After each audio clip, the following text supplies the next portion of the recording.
Bom dia para quem é de bom dia, boa tarde para quem é de boa tarde e boa noite para quem é de boa noite. Eu sou Fernando Yamamoto, diretor artístico dos Clowns de Shakespeare, grupo de teatro sediado em Natal, Rio Grande do Norte, há 27 anos, e começa aqui o podcast O Teatro Possível, reflexões sobre a criação cênica no Tecnovívio.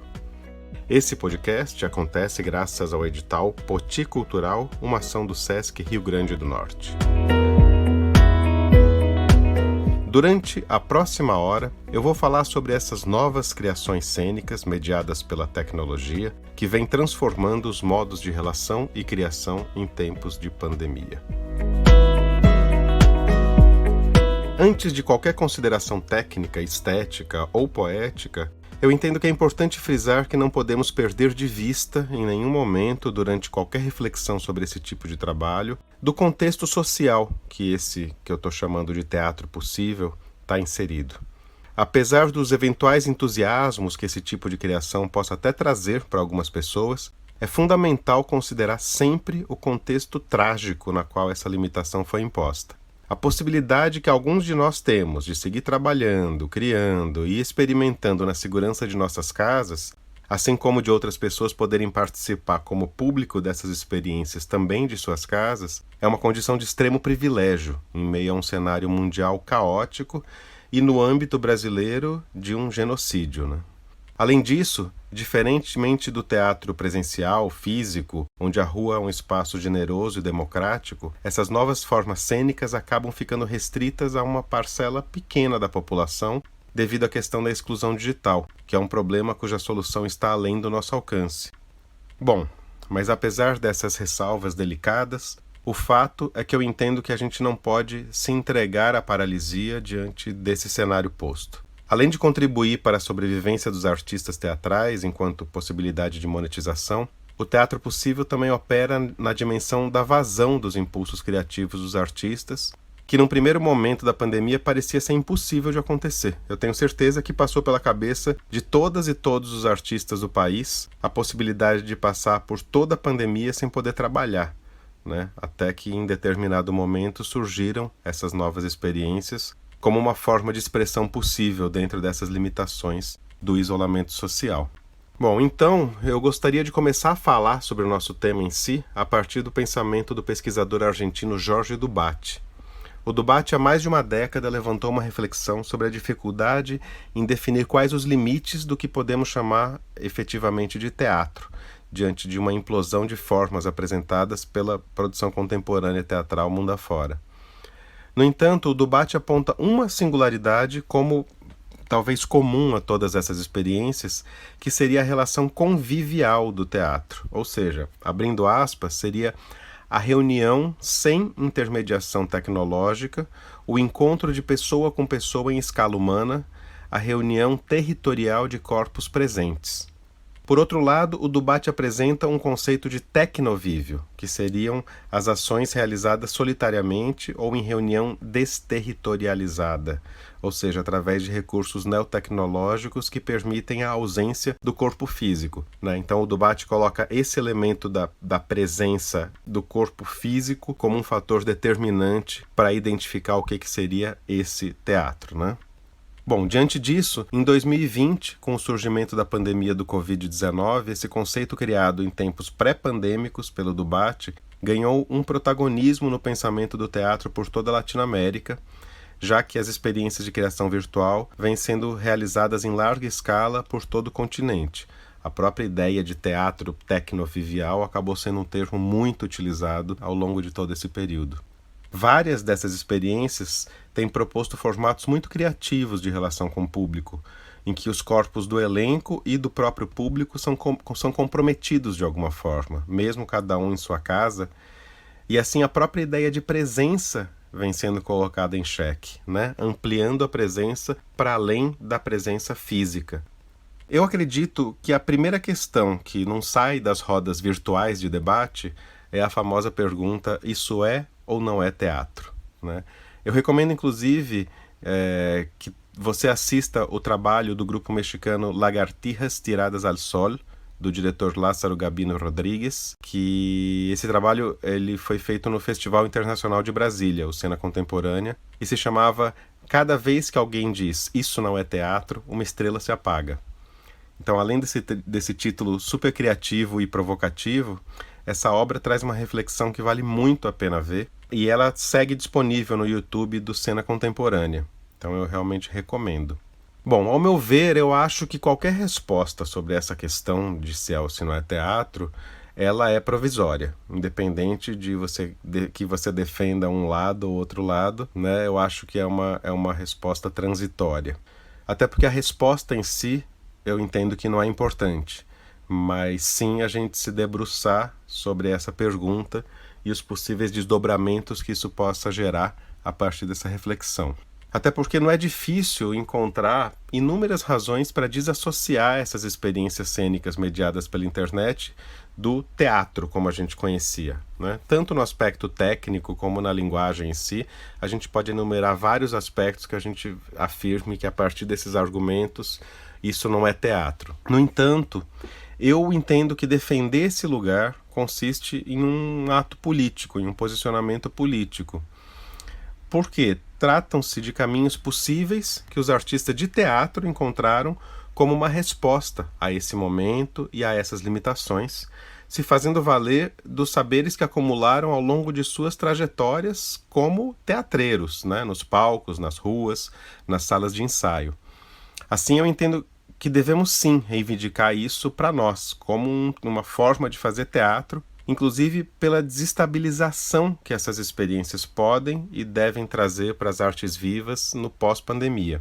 Por isso, enquanto isso tudo não passa, né, e que eu espero que não demore tanto para passar, eu tenho gostado de chamar essa nova linguagem de teatro possível, né, de forma que essa transitoriedade já fique presente no próprio título, ou seja, quando a gente voltar ao convívio social e esse tipo de teatro não seja mais o único tipo de teatro possível, a gente obrigatoriamente vai ter que buscar um outro sobrenome para ele. Mas eu defendo que a gente mantenha a ideia do teatro. Eu acredito que o que a gente está fazendo não é audiovisual, que acho que essa é uma outra questão que perpassa um pouco essas experiências. Mesmo que a gente esteja usando diversas ferramentas que pertencem ao audiovisual, ou seja, a gente está usando recursos de áudio e recursos visuais, mas eu acho que a gente não está fazendo audiovisual. Por um lado, a gente não tem nem a expertise e nem os recursos técnicos que o audiovisual tem, pelo menos, né, boa parte dos artistas. Alguns, obviamente, transitam pelos dois mundos. E por outro lado, muitas dessas experiências que a gente tem visto, que ao meu ver são as mais interessantes, elas não têm economizado em buscar no substrato teatral os recursos para desenvolver essa nova linguagem, modalidade, gênero, como se queira chamar. Eu acho que isso traz um lugar diferenciado, que para mim tem como um dos principais fatores 5 matérias muito caras ao teatro, que nas experiências cinematográficas e televisivas raramente tem espaço. Então eu vou listar um pouco cada uma dessas 5 e propor uma reflexão a partir delas em seguida. A primeira delas é o risco, né? Ou seja, em se tratando de uma arte viva, de caráter efêmero, transitório, o risco, como todo mundo sabe, é uma condição inerente do teatro. Diferentemente do audiovisual convencional, né? Ou seja, na maioria das experiências audiovisuais, onde o erro é corrigido pela refeitura, né, até que se alcance o resultado desejado, ou seja, você filma um determinado trecho, uma determinada cena, uma determinada fala, quantas vezes forem necessárias até você conseguir chegar ao ideal, entre aspas, ao perfeito no ponto de vista do diretor e da equipe. No teatro, o erro, né, o inesperado, são fatores que convivem o tempo inteiro com a cena. Então, dessa forma, muitas das experiências do teatro possível vêm se baseando na transmissão em tempo real e, de cara a isso, eles já estão se entregando ao risco do imponderável. Não só por esses elementos que eu trago do teatro, como a gente já conhecia, né, da experiência ser ao vivo e, enfim, erros acontecerem, engasgos, brancos ou qualquer outro tipo de acidente e incidente, mas também a todas as intempéries das falhas de conexão né, do tão frágil sistema de fornecimento de internet que a gente tem no país, que pode acontecer tanto na internet dos artistas, quanto de quem está na parte técnica, quanto do próprio público. Então essa experiência de troca com o público, ela está condicionada a um risco muito grande ao que pode vir a acontecer de inesperado. Essa condição de lidar com o inesperado, acho que leva a gente a um segundo ponto, que é o jogo.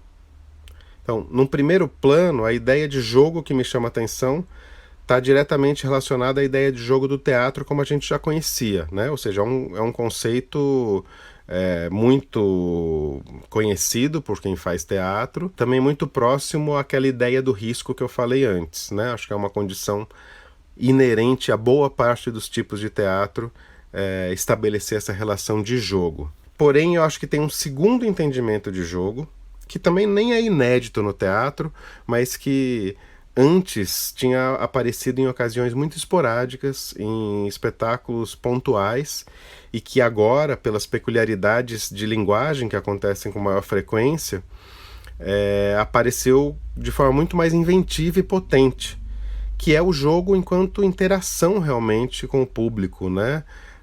Fazendo aí um paralelo com o universo dos games, ou ainda do universo dos RPGs, né? Que são meio que os precursores analógicos dos games, né? Seja num sentido ou no outro, esse lugar no qual o público tem a possibilidade de uma interferência solicita do público, né? Solicita de quem está assistindo um nível de envolvimento que se aproxima mais da experiência física presencial. Ou seja, propõe uma quebra dessa atitude de conforto, de passividade, até mesmo de descompromisso que muitas das experiências, por exemplo, gravadas, ou mesmo ao vivo, em que não há nenhum tipo de relação entre público e cena, acontece, né, nas experiências online. Então, essas experiências que buscam o jogo enquanto uma atitude propositiva, transformativa da cena por parte do público, me parecem um caminho possível para a criação de resultados muito inovadores e interessantes. E é sobre esse aspecto do jogo que eu vou chamar aqui, para contribuir com a gente, o Diogo Spinelli. O Diogo é ator, é diretor, é pesquisador, crítico de teatro, é meu companheiro de grupo dos Clowns de Shakespeare, e ele vem se debruçando sobre essa questão dentro do seu universo de pesquisa ao longo dessa pandemia. Então, bem-vindo, Di, tudo bom? Conta um pouco aí o que você tem pensado sobre essa proximidade do teatro com esse jogo que exige uma outra relação com o público. Oi, Fernando. Oi, todo mundo que está escutando esse podcast. Realmente, essa questão do jogo, eu acho que ela é uma tendência, né, nessas obras do chamado teatro possível, teatro virtual, enfim, dessas obras que a gente vem tanto fazendo quanto assistindo desde meados de junho do ano passado. E eu acho que essa estratégia do jogo surge justamente como uma possibilidade de a gente engajar mais os espectadores, né? Eu falo isso tanto do ponto de vista do fazedor, de alguém que faz teatro, como realmente como espectador. Eu acredito que as experiências que têm essa camada de jogo, elas me deixam mais presente, tanto quando eu estou fazendo, quanto quando eu estou assistindo. Mais ou menos emulando um pouco o que acontece num espetáculo teatral de verdade, né? O espetáculo ele exige, para acontecer, que as duas esferas, o público e o elenco, os atores, estejam presentes. Eu acho que, então, o jogo ele vem mais ou menos substituir, dentro da medida do possível, essa relação de interdependência desses dois elementos dentro do ambiente virtual. E a gente pode falar de vários exemplos, né? Isso foi utilizado, foi experimentado de várias formas, desde o espetáculo do Armazém, o Parece Loucura, mas a Método, onde a gente tem uma votação, né? O público ele vai escolhendo ali os caminhos por onde os atores vai escolhendo as cenas que vão ser apresentadas, né? Ou até mesmo o Clandestino, que é a experiência que a gente fez junto com os clowns, que realmente tem uma interdependência muito grande com os espectadores.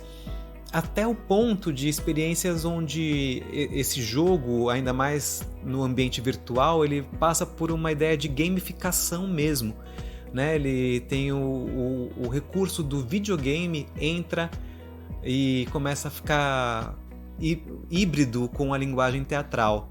Então isso para mim me vem dois espetáculos na cabeça que utilizam o jogo como o videogame, né? Como linguagem também, que é o Alcantil Glitch do Coletivo Zero, que tem 2 atos, sendo que o primeiro ato ele é enviado para você antes por WhatsApp, um link para você jogar. Então você joga, esse primeiro ato ele acontece dentro dessa plataforma de games, né? Quanto o OMA da companhia Ultravioletas, que também é na mesma plataforma que o Alcantil acontece, e tem uma outra relação ali de dramaturgia e de escolhas envolvendo o videogame. Então também é muito interessante verificar como essa questão do jogo perpassou e está perpassando ainda essas experiências do teatro virtual. Valeu, Di, muito bom. Ótimas indicações aí para quem se interessa em buscar trabalhos para assistir. Excelentes reflexões, né? Que eu, claro, compartilho, até porque a gente vem trilhando esse caminho juntos aí no dia a dia dos clowns, de criação, de reflexão, de pesquisa.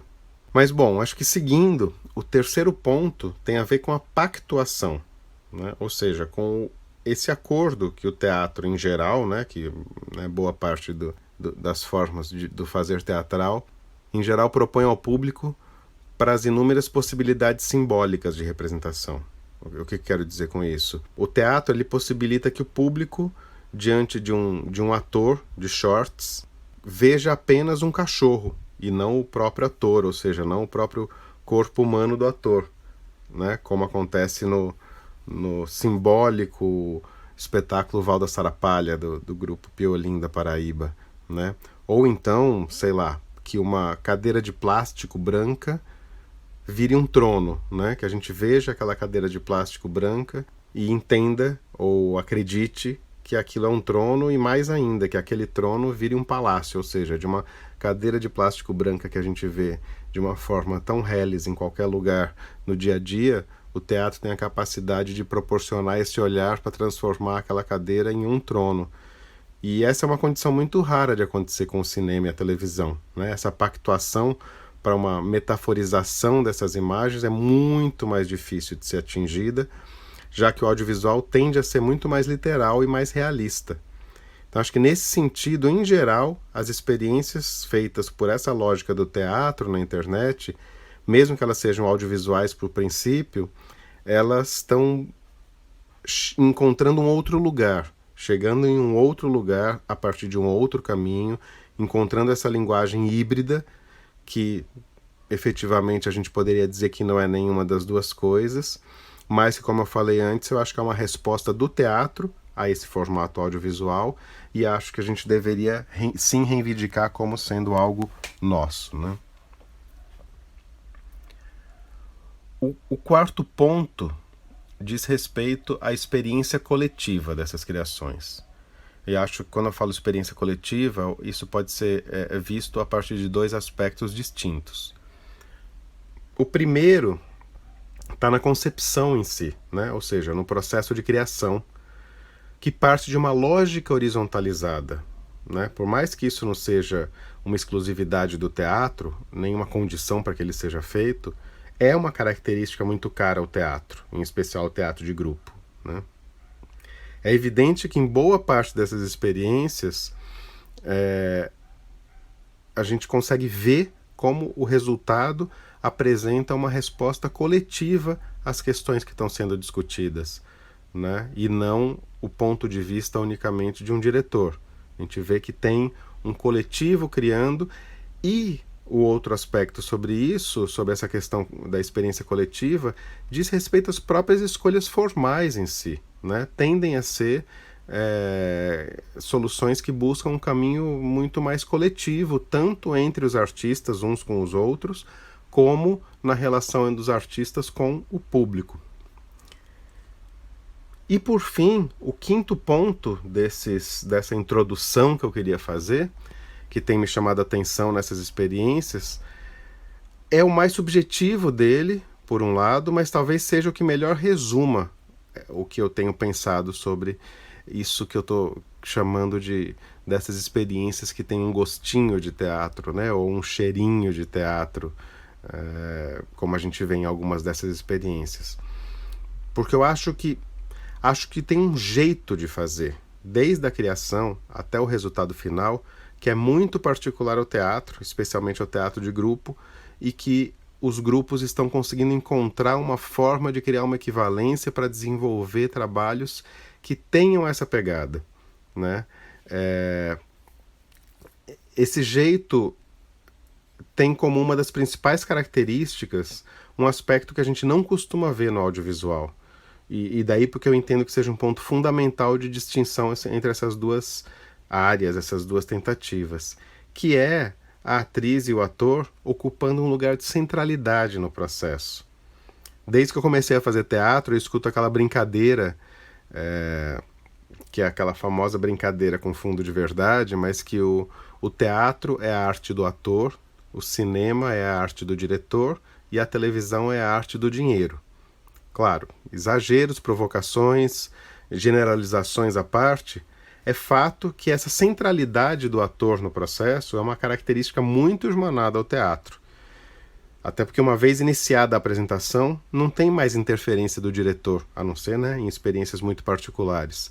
Não tem interferência de um editor de vídeo, não tem interferência do que a audiência, os patrocinadores desejem mudar no caminho do que está sendo feito. Quando a experiência efetivamente começa a acontecer, é o ator e a atriz que estão ali no centro do processo, né?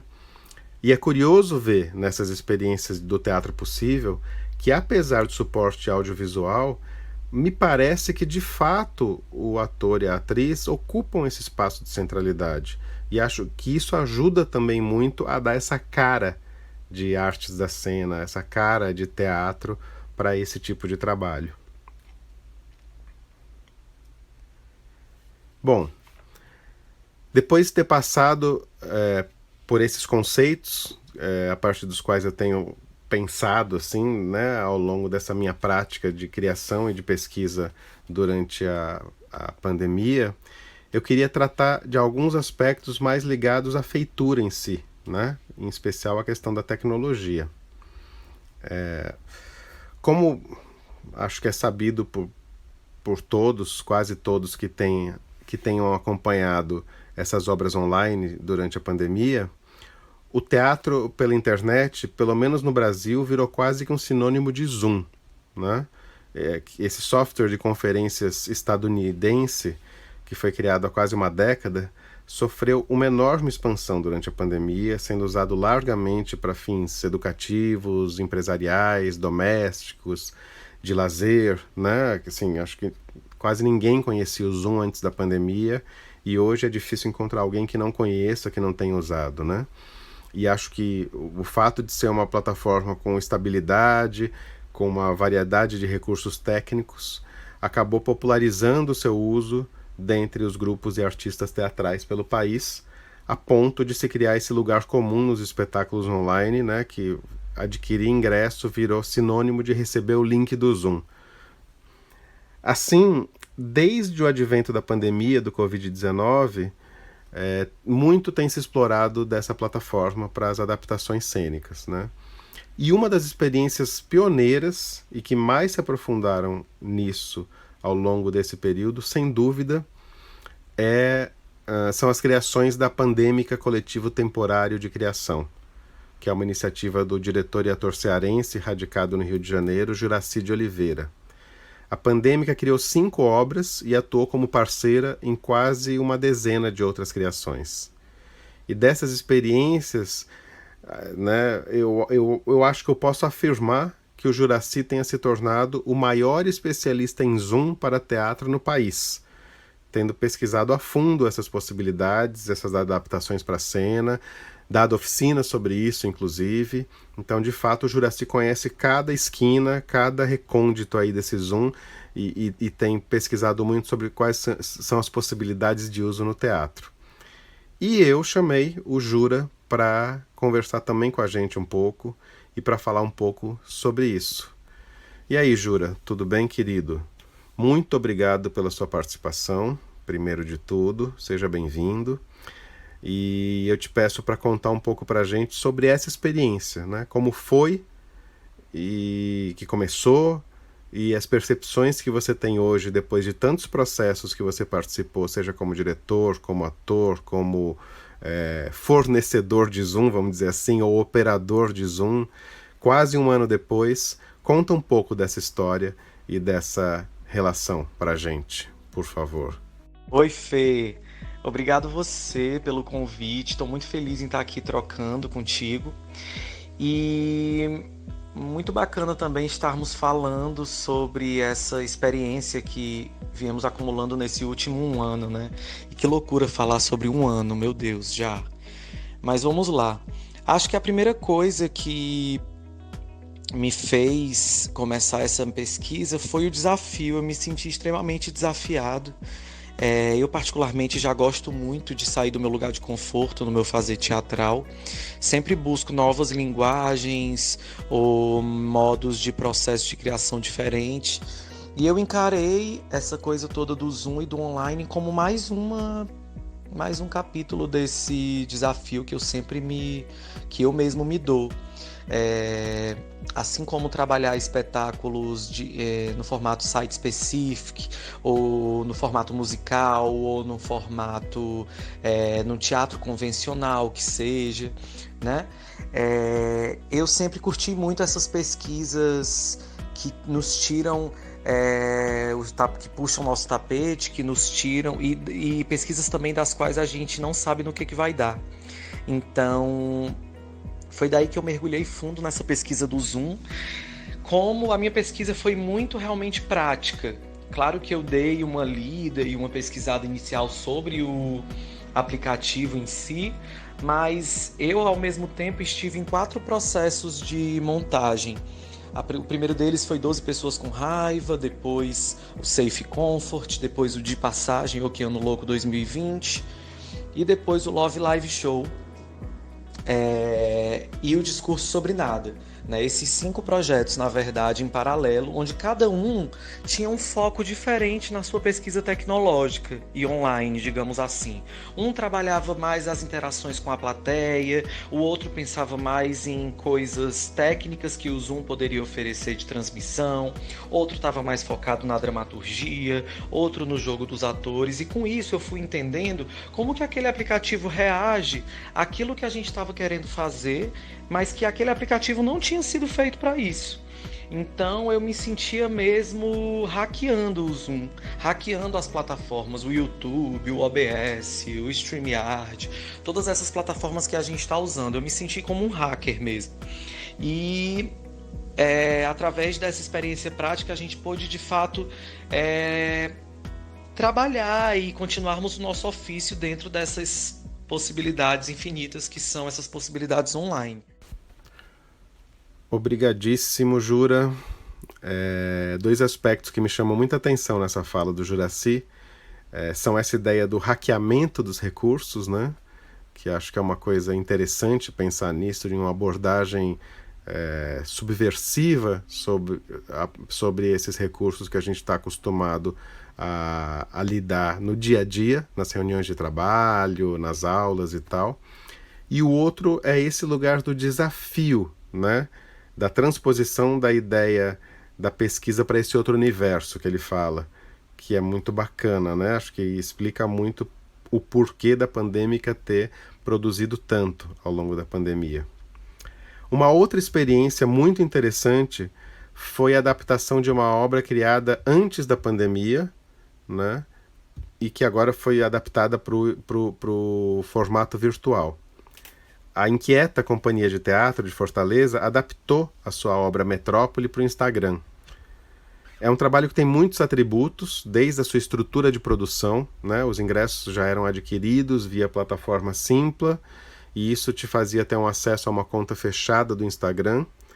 E o espetáculo acontece em uma live, que já que é uma conta fechada, né, só acessível para quem é amigo da conta, só quem poderia visualizar é quem tinha comprado o ingresso e recebido esse acesso. Então é uma estrutura muito inteligente já dessa pré-produção, que acho que é legal a gente atentar para isso. E por fim, eles deixam a live gravada no IGTV por 24 horas, que permite o público rever por esse período, depois eles tiram do ar. Então acho que isso é uma outra coisa muito bacana.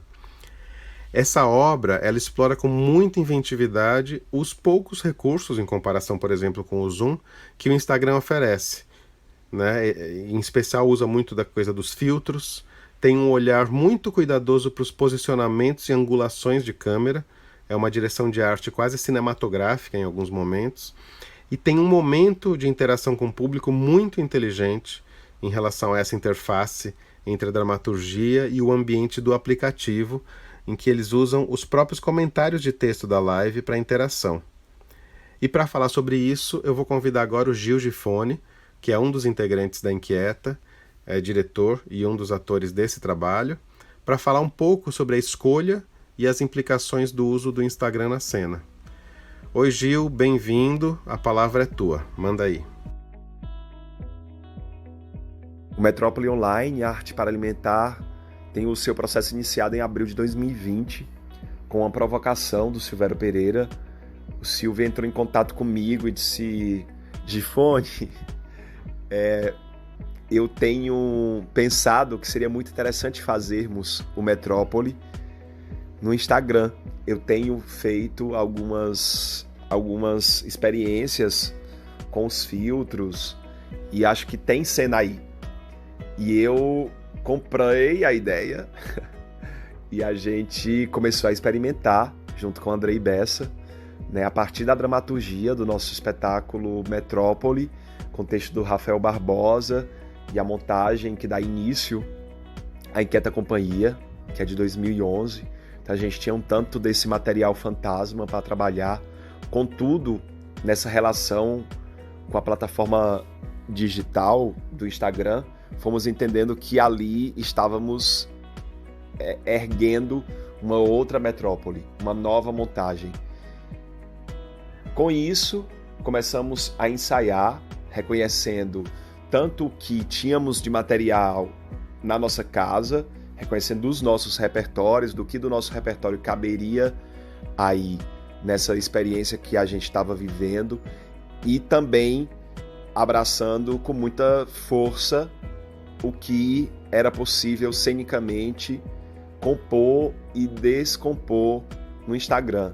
Os elementos de filtro, a chamada, né, do Instagram em cima e embaixo, esse quadradinho que existe, foi abrindo espaço para que a gente pudesse contar a história desses dois irmãos, do Charles e do Caetano, que não se veem, não se falam há muito tempo. Então, numa situação de isolamento redimensionada, que também fala, né, de seguir ou não da arte, já que nós estamos falando de dois atores irmãos, né, que cada um tem um percurso diferente com o teatro, a gente foi compondo uma dramaturgia que faz uso dessa chamada do Instagram. Então a gente vai se falando a partir desse cima e baixo, e também a gente foi um tanto revertendo isso. Tem momentos que a gente gira a câmera, tem momentos que a gente mostra o dentro de casa, o fora de casa, que a gente transforma a própria casa em outras espacialidades a partir de seus objetos, a partir da movimentação que fazemos. E acho que o mais importante criativamente desse processo foi conseguir gerar vida, produzir potência nessa busca pelo outro, sobretudo. E aí tivemos e temos tido, porque seguimos fazendo, a ideia da gente é seguir fazendo tanto o Metrópole presencial quanto o Metrópole online. Isso já aponta para acontecer, aproximando de outros públicos e também revendo o nosso próprio ofício, porque aprendemos muito nessa relação com a instabilidade do meio, mas também como nos não só adequamos, mas como estabelecemos outros jogos e outros modos de presença com o que sabemos e o que podemos vir a saber do teatro que fazemos. Muito bom, obrigado, Gil, muito bom te ouvir. É um outro trabalho que eu recomendo fortemente para quando for apresentado de novo que vocês assistam. Outras plataformas que também foram utilizadas nessas experiências têm uma ligação mais distante do que se poderia imaginar inicialmente quando se pensava em teatro pela internet. Né? Eu estou falando de Spotify, de Google Forms, de WhatsApp, até mesmo e-mail. Em geral, essas plataformas elas vêm sendo utilizadas em conjunto com outras mais convencionais, como Zoom, como YouTube, Vimeo, numa estrutura que acabou sendo batizada de multiplataformas.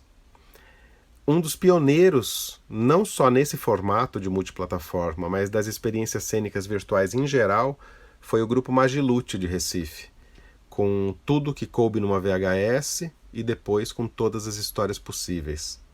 E sobre esse trabalho eu vou chamar agora o ator e diretor Jordano Castro. Salve, Jordano, tudo certo, meu velho? E aí, Fernando? Que massa tá falando com vocês, velho. Então, fala um pouco dessa opção, de como foi trabalhar nessa dinâmica da multiplataforma, nas criações do grupo. Então, quando a gente estava nessa busca por criar um trabalho nesse momento de pandemia, uma das coisas que eu estava mais atento e prestando atenção era na forma como a gente tem se comunicado nesse momento. Basicamente, a nossa comunicação acabou ficando restrita dentro dessas plataformas de comunicação, WhatsApp, até mesmo as conversas pelo inbox do Instagram, enfim. Então, pensando em criar um trabalho que levasse em consideração a maneira como a gente se comunica e que também entrasse numa interação com um público muito maior do que simplesmente a de estar contemplando ou assistindo uma tela, em que as coisas chegassem para o público de forma mais ativa e que ele participasse de alguma forma da história que estava sendo contada e que essa história também chegasse de uma forma mais calorosa a ele, foi que a gente foi pensando em criar um trabalho que circulasse por várias plataformas. Não que isso criasse uma ideia de gincana para a pessoa, mas que cada plataforma desse para o público uma experiência sensorial sobre aquilo que ela estava assistindo. Utilizando, por exemplo, elas na sua potência maior e naquilo que ela também se dedica a ser. Seja um vídeo que está no YouTube, seja uma relação de stories que a gente pode usar com o Instagram, ou o uso de áudios dentro do WhatsApp, seja esses áudios pré-criados ou gravados na hora, dando ao público essa relação de que aquilo está acontecendo para ele naquele momento. Então foi isso. Tendo entendimento sobre essa relação com essas plataformas, foi que o Magilute criou os dois trabalhos, o Tudo que Coube numa VHS e Todas as Histórias Possíveis. Trabalhos que aconteciam nessa relação de 1 para 1, e que ele acontecia muito mais do que uma relação em que o público fosse simplesmente um telespectador ou um espectador de uma história que estava sendo contada, mas que essa história que estava sendo contada para ele chegasse para os seus ouvidos, para os seus olhos, enfim, para os seus sentidos de uma forma mais ampla, levando em consideração, obviamente, as possibilidades que a gente está tendo nesse momento. De fato, é muito surpreendente posicionar historicamente isso que o Magilute criou, né, com essas reflexões tão maduras, num contexto de início da pandemia, no qual estávamos todos ainda num estado meio de letargia, de paralisia, pela novidade da pandemia, do isolamento, e o Magilute lança essa proposta que eu acho que acaba servindo de inspiração para muita gente, inclusive para nós, dos clowns, né? Então agradeço muito, Giordano, pela contribuição aí para o nosso bate-papo. Mas seguindo em frente, antes da gente encaminhar para o fim, eu queria chamar uma outra convidada para falar sobre uma experiência também muito bem sucedida e conquistou um público enorme ao longo de várias temporadas. Eles ficaram em cartaz por boa parte da pandemia, e que é a Patrícia Selonck, atriz do grupo Armazém do Rio, que criou o trabalho Parece Loucura, mas há Método, que levou para a plataforma Zoom personagens e textos de diversas obras shakespearianas em uma estrutura calcada na votação do público como estrutura dramatúrgica. E aí, Patrícia, conta um pouco como é que foi essa experiência, também que perspectivas você vê a partir do que vocês vivenciaram com esse trabalho. Fala um pouquinho de como é que foi para vocês. Parece Loucura, mas há Método, essa peça online da Armazém Companhia de Teatro, que no início a gente chamava de Teatro Emergencial, estreou em julho de 2020. E de lá para cá, a gente já fez 53 apresentações dessa peça.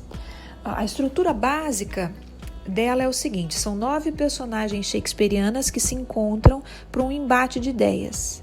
Esse embate ele é conduzido por uma espécie de mestre de cerimônias, e é o público que decide qual personagem ele quer continuar vendo na história.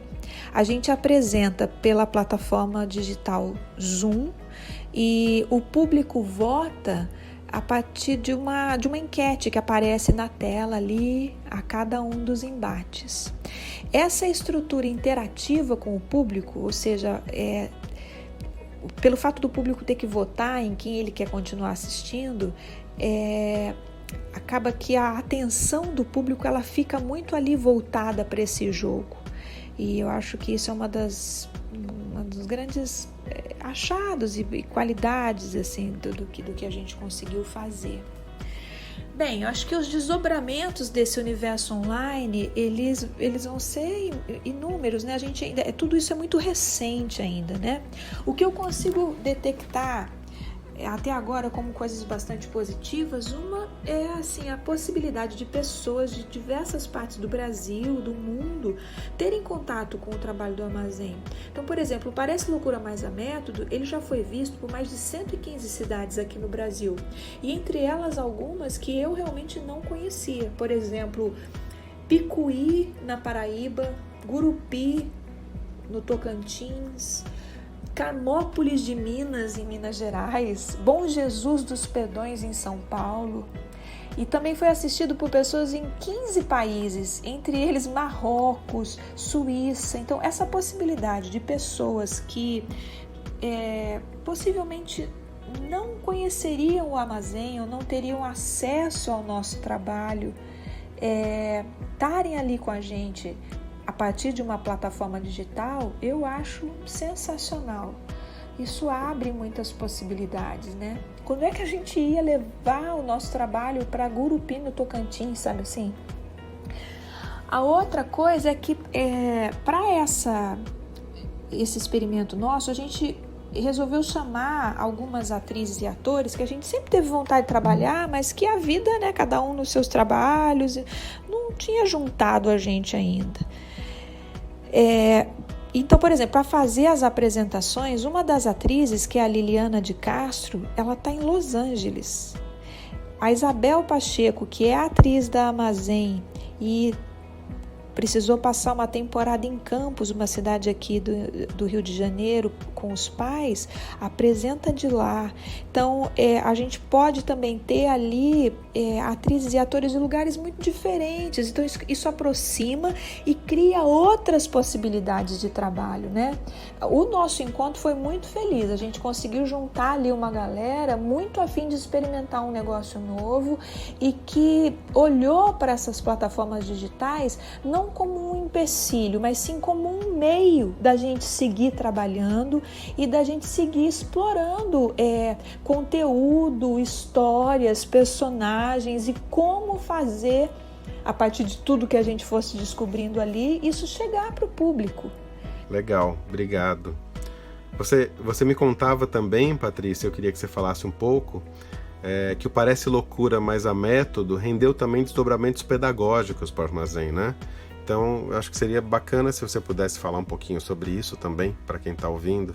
O Rodolfo Garcia Vasques, que é diretor da SP Escola de Teatro, chamou a gente para travar um contato com os alunos da escola, tanto com a SP Escola de Teatro quanto com a MT Escola de Teatro.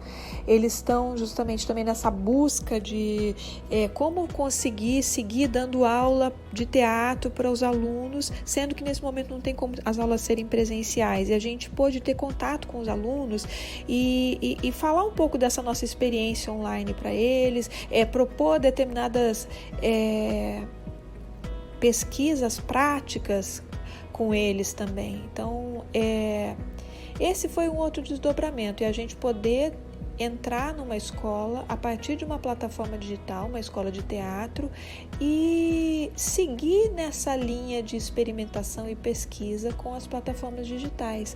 Então, nas aulas que a gente participou com os alunos dessas escolas, o que a gente tentou de alguma forma investigar ali com eles era falar um pouco da nossa vivência nessas plataformas e propor determinados exercícios práticos muito ligados à nossa experiência, à nossa pesquisa teatral na nossa sala de ensaio lá do Armazém, que fica lá no bairro da Lapa, aqui no Rio de Janeiro, mas transpondo isso para esse universo online, porque a necessidade de continuar se exercitando o corpo, abrindo a percepção, abrindo a mente para continuar imaginando coisas, ela pertence a qualquer lugar, seja o presencial ou seja o online. E a gente poder entrar e estar participando dessas plataformas digitais, propondo que a gente experimente coisas, reflita sobre isso, siga experimentando, reflita sobre isso, que também é uma característica muito do teatro que eu conheço, que é um teatro de grupo, um teatro de pesquisa. A gente trazer isso para as plataformas digitais, por exemplo, para os alunos dessa escola, eu acho que assim, esse universo online só tem a ganhar com isso. E a gente também, né? Porque de alguma forma isso não é feito de um jeito irresponsável, né? A gente está fazendo, elaborando um produto para ser mostrado ali e também discutindo sobre ele. Eu acho muito interessante essa fala da Patrícia, já agradecendo aí pela colaboração, porque ela aponta para perspectivas futuras sobre esse tema, né? Entendendo que em algum momento, eu espero, todo mundo vai estar vacinado, e eu espero que isso não demore tanto, eu acho que já é o momento da gente começar a pensar quais são as iscas que a gente está lançando para o futuro, né? Para o porvir. Quais são as contribuições que a gente está lançando para frente a partir dessas experiências. E sobre isso, eu acho que de alguma forma, mesmo quando esse teatro já não for mais o único possível, esse tipo de obra vai continuar existindo, né? Sendo criada, sendo mantidas em repertório, mesmo que numa escala muito menor, porque eu acho que se criou um hábito de consumir esse tipo de trabalho. Mas o aspecto que mais me interessa não está nem ligado a isso. Eu queria pensar um pouco que tipo de influência que o teatro físico presencial pode vir a ter a partir do que a gente vem aprendendo a fazer durante a pandemia. E dentro desse tema, eu gostaria de provocar o Francis Wilker, que é um grande diretor candango do Teatro do Concreto. Ele está agora radicado em Fortaleza, ele é professor da Universidade Federal do Ceará. Francis, bem-vindo, obrigado pela disponibilidade. E eu queria que você me dissesse o que você vislumbra de aprendizados, de heranças, que isso que a gente está fazendo agora possa vir a trazer para quando a gente voltar para o teatro presencial físico. Oi, Fernando e ouvintes que estão aqui acompanhando essa prosa. Muito bom estar aqui com vocês. Acho que é uma boa pergunta, né? Uma pergunta complexa também. O que eu fico pensando é que o teatro é uma arte muito porosa ao seu tempo, às transformações sociais. Então eu acredito que é muito provável que as nossas criações passem a dialogar mais fortemente com esses dispositivos e essas estratégias de composição que estão sendo experimentadas nesse período do isolamento social, né? Eu não duvido, por exemplo, da gente ter talvez trabalhos que tenham sua versão presencial, sua versão online, ou trabalhos que tenham uma parte online, digamos assim, uma parte presencial. Eu acho que é da natureza dos artistas, das artistas, encontrarem outros modos, né? Esse desejo de misturar possibilidades, de experimentar outros procedimentos de composição, o diálogo, né, com outros formatos. Então eu acredito que esse traço que a gente vivenciou, está vivenciando ainda nesse período pandêmico, ele deve sim influenciar novas criações aí no futuro, né? Acho que não substituir essa dimensão presencial das artes da cena, né? Do encontro vivo ali de atores, atrizes, performers e espectadores. Mas acho que ele amplia aí também algumas possibilidades de diálogo, né? com o público. Então eu fico também muito curioso com esse porvir, que é um porvir que já está bem aqui, né? Espero que a vacina saia logo, que a gente possa voltar a ocupar os espaços culturais, os teatros. Ando com muita saudade de fila para entrar no teatro, mas também vejo como muito potente essas possibilidades e criativas, né? Desse encontro aí entre o nosso fazer e essas ferramentas, esses dispositivos, essas plataformas. Maravilha, Francis, brigadíssimo. Eu também, assim, dentro de todas essas limitações, dentro de toda essa tristeza que é pensar no panorama global, nacional, pior ainda, eu tenho tentado encontrar algum otimismo no que a gente pode aprender com essas experiências teatrais que a gente vem desenvolvendo ao longo da pandemia para o pós, né? O que a gente pode aproveitar desse ano tão difícil, ou mais de um ano no caso. Bom, eu queria ainda fazer algumas considerações finais sobre isso, sobre o que eu acho que pode eventualmente contribuir para o nosso pós, mas antes disso eu queria trazer um último convidado, um convidado muito especial, porque é um convidado do qual eu citei lá no começo, então de alguma forma a gente fecha um pouco esse ciclo do podcast, que é o crítico e pesquisador argentino Jorge Dubati.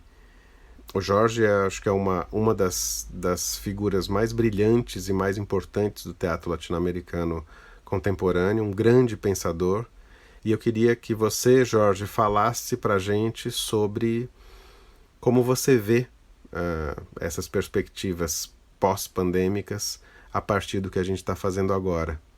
Então, estamos aqui para te ouvir e agradecendo muito a tua participação.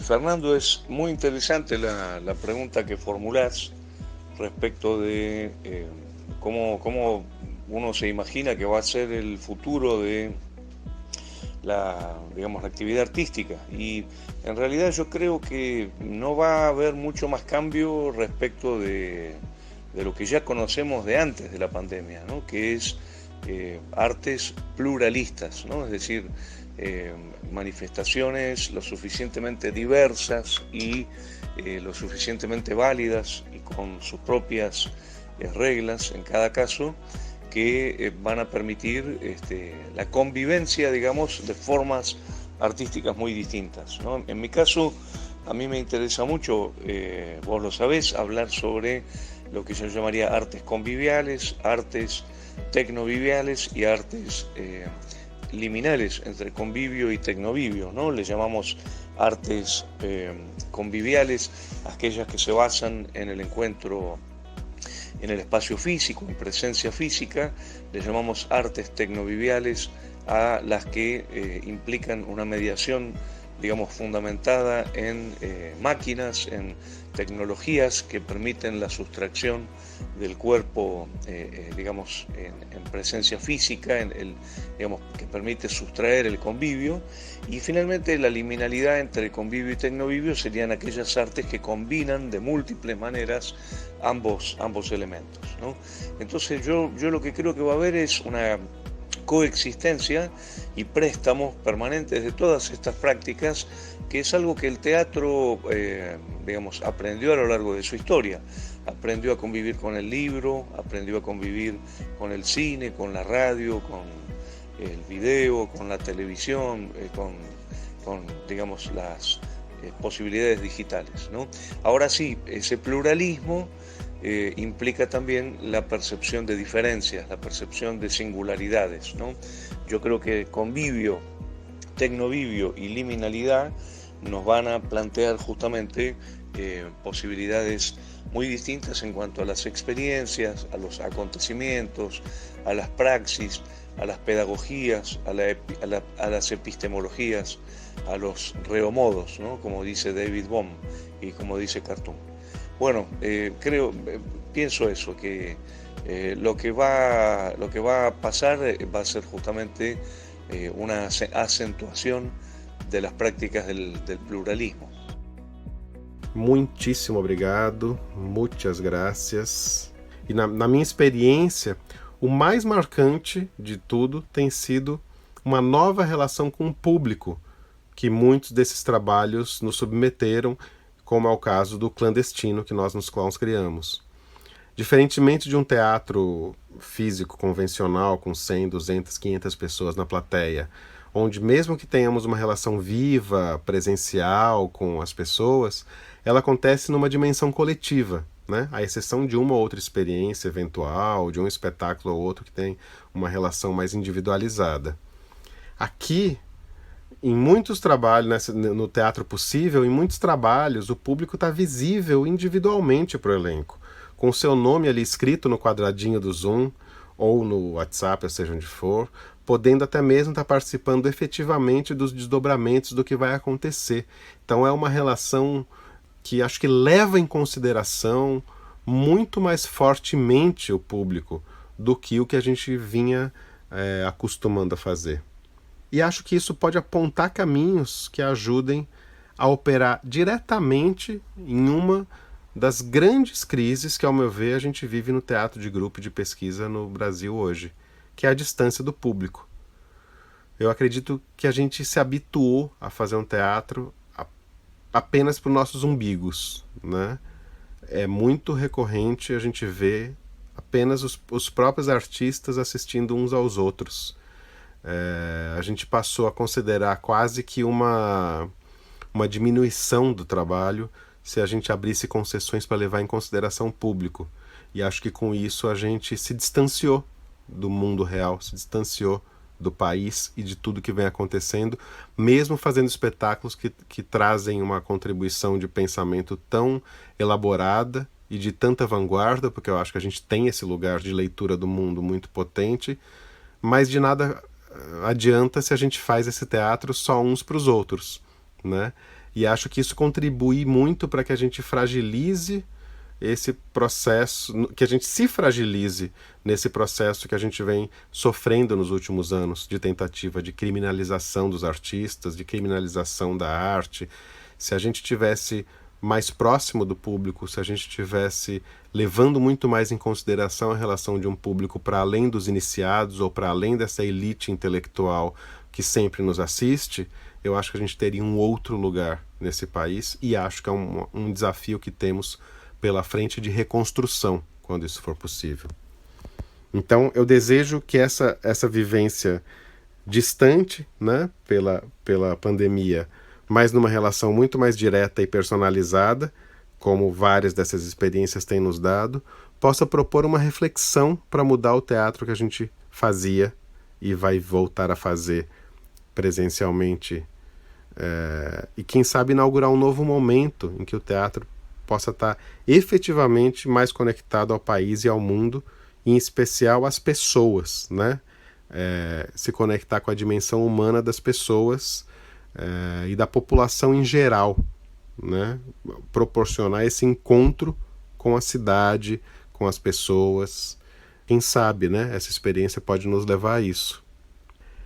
Bom, e com isso, com essas reflexões finais, nós terminamos aqui o podcast O Teatro Possível, reflexões sobre a criação cênica no Tecnovívio, que foi realizado através do edital Poti Cultural, uma ação do Sesc Rio Grande do Norte, realizada aí ao longo do ano de 2020 e se estendendo um pouco aqui por esse começo de 2021.